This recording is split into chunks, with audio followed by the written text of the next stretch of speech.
Kagulat World.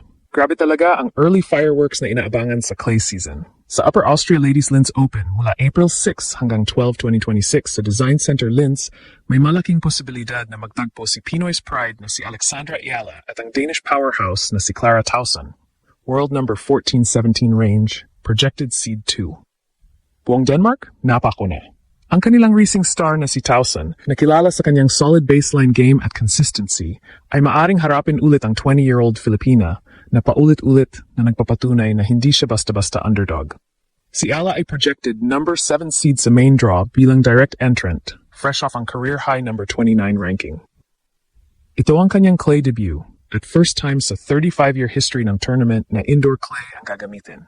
Bagong surface, bagong challenge, pero handa na si Alex na mag-adjust. Si Tauson naman, na nasa top 20 at may solid results sa clay, ay isa sa pinakamabanggit na kalaban sa field kasama sina Ekaterina Alexandrova, defending champion,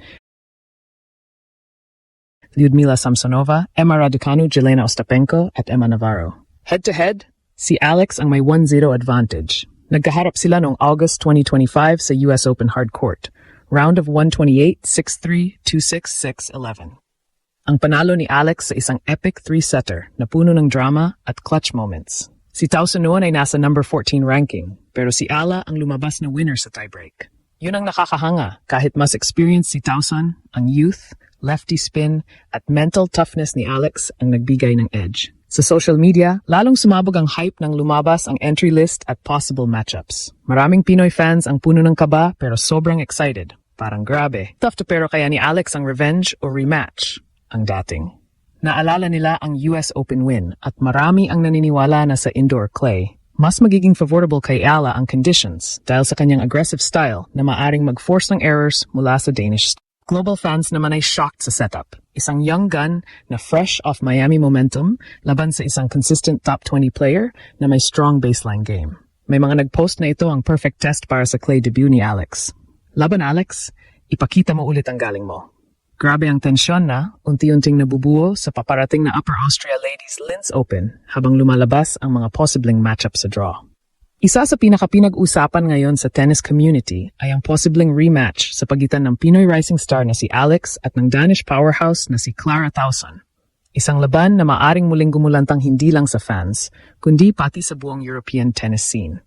Sa kasalukuyan, si Tauson ay kabilang sa mga pinaka-respetadong young players sa WTA Tour. Kadalasang umiikot sa top 20 rankings at kilala sa kanyang malalakas na baseline ground strokes at solid serve game. Bilang isa sa mga projected top seeds sa tournament, malinaw na papasok siya sa Linz bilang isa sa mga paborito ng draw. Ngunit kung may isang player na kayang gulatin ang mga prediction, iyon ay si Alex. Sa edad na 20, patuloy na umaakyat ang Filipina sensation sa world rankings matapos maabot ang kanyang career high ranking na nasa top 30 range. Ang trajectory ng kanyang career sa nakaraang taon ay nagpakita ng isang bagay. Hindi siya natatakot sa mga mas mataas ang ranking. At may isang malaking dahilan kung bakit maraming fans ang naniniwala na maaring maulit ang upset. May head-to-head history na ang dalawang ito at doon nagulat ang tennis world. Noong nagharap sila sa US Open noong 2025, lumabas na panalo si Alex sa isang matinding 3-set battle laban kay Tauson. Isang laban na nagpakita ng kanyang composure sa clutch moments at kakayahang mag-adjust sa high-pressure situations. Ang panalong iyon ay nagbigay ng malaking signal sa tennis community. Kaya ni Alex makipagsabayan kahit sa mga players na nasa top tier ng rankings. Ngayon, mas lalong interesting ang posibleng rematch dahil magaganap ito sa ibang surface environment.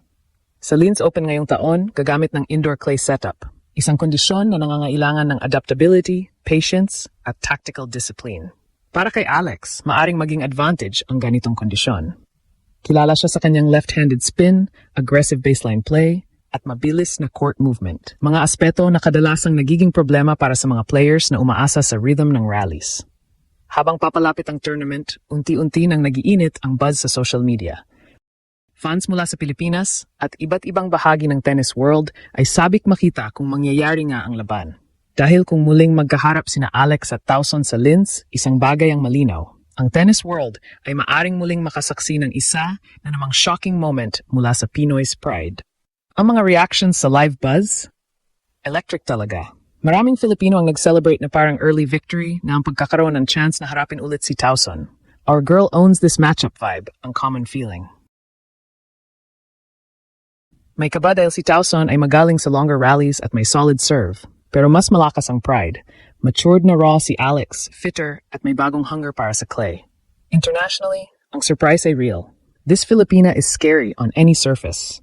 Ang dating ng marami. Kahit may kaunting worry mula sa Tauson fans, ang overwhelming reaction ay respect at excitement. Parang tennis world ay nagiging witness ulit sa isang potential upset story. Bakit malakas ang tsansa ni Alex na maggulat? Una, ang lefty advantage. Maraming right-handed players tulad ni Tauson ang nahihirapan sa lefty spin at angles. Lalo na sa clay kung saan ang bola ay nagbabounce ng kakaiba. Pangalawa, ang recent form, si Ala ay nasa upward trajectory pagkatapos ng round of 16 sa Miami at top 10 scalps, habang si Tauson ay may solid record pero maaring mahirapan sa bagong indoor clay setup. Pangatlo, ang mental edge. Si Alex ay proven na sa big stages, calm under pressure, at laging grateful sa crowd. Bukod pa yun, ang crowd factor sa Linz, siguradong dadagsa ang Pinoy fans, at yun ay magbibigay ng extra adrenaline. Si Tauson, 23 years old, ay isang fierce competitor na may powerful ground strokes at smart play. Pero si Alex, 20 pa lang, puno ng energy at may X-factor na nakakahawa. Sa indoor clay, kung saan ang bola ay medyo mabagal at nangangailangan ng patience plus power, ang aggressive baseline game ni Alex ay maaring maging perfect match.